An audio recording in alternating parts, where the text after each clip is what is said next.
فضيحة كبرى تهز الزمالك.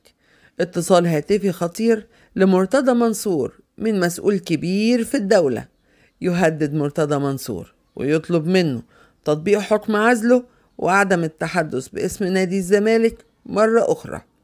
جن جنون مرتضى منصور بعد هذا الاتصال الهاتفي، ورد سريع جدا من مرتضى بتعيين أمير مرتضى رئيسا لنادي الزمالك.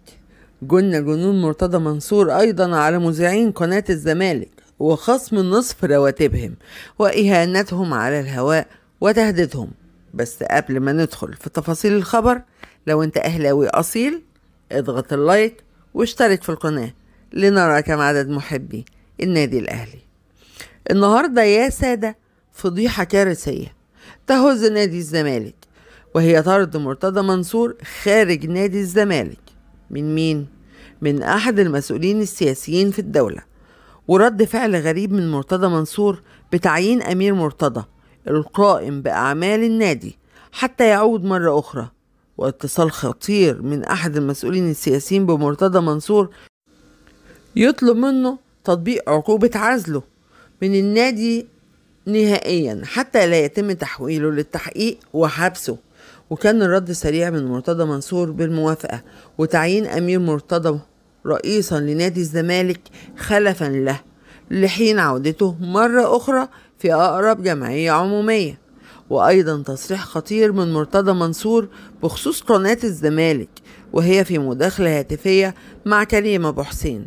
مرتضى منصور يمرمطه على الهوا ويهدده بالطرد بسبب عدم قراءته السيناريو المطلوب منه من مرتضى منصور، فهدده مرتضى منصور بالطرد وخصم نصف راتبه، وتحدث مرتضى منصور بعقوبة من لا يسمع كلامه في القناة وطرده وتعيين غيره مذيعا لقناة الزمالك.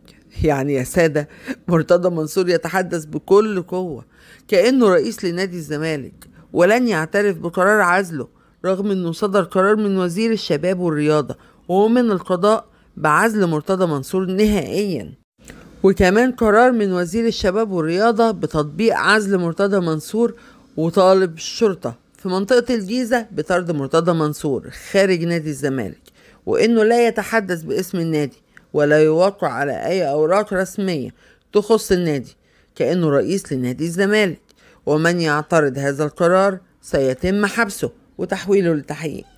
ولكن مرتضى منصور يتحدى كل قرارات الدولة ويتحدى الكل ويتحدى قرار القضاء وباقي في مكانه كما هو رئيسا لنادي الزمالك.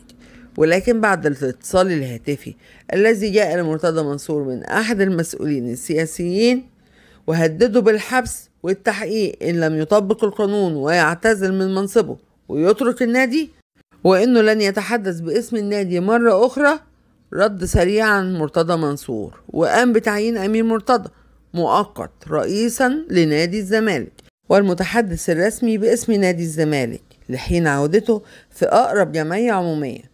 فهل يعتزل مرتضى منصور ويتم طرده خارج النادي بقرار من أحد المسؤولين السياسيين، أم يعود مرتضى منصور رئيسا لنادي الزمالك مرة أخرى؟ فهل يطبق القانون على مرتضى كما يطبق على باقي الأندية، أم يتركون مرتضى سارح في ملكوت الله داخل نادي الزمالك يهين كل من يعترض ويهين كل المسؤولين؟ ختاما، لا تنسى ذكر الله والصلاة والسلام على رسول الله، ولايك واشتراك للقناة حتى يصلك منا كل جديد.